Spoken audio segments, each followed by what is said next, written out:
here is how you can look up the call log from a specific person on the iPhone. Let me show you exactly how it could work. And if you are new here or first time on this channel, make sure you subscribe so you never miss the upcoming videos and tutorials like this one.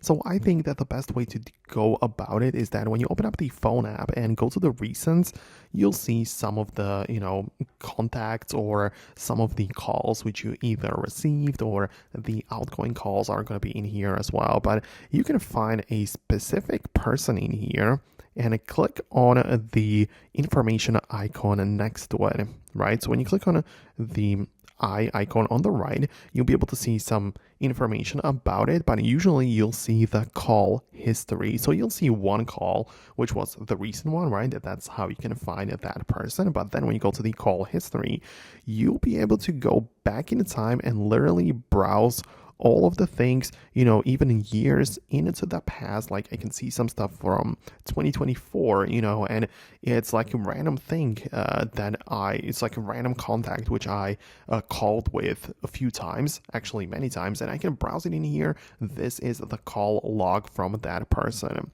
Of course, if you do not see it part of the recents, just go to the contacts and just make one quick call, or at least like ring that person. It will then appear in the recents, and you'll be able to click on the information icon for more and browse all of the data from the past. So I think that this is actually the best way to do it, because you can literally just go like years into the past and browse, I believe, even the whole call log from when you've used the phone. So I find this to be pretty useful. Let me know what you think about that below in the comments. Let me know if you found it. Subscribe for more quick tips and guides like this one, and I hope to see you later in the next videos as well.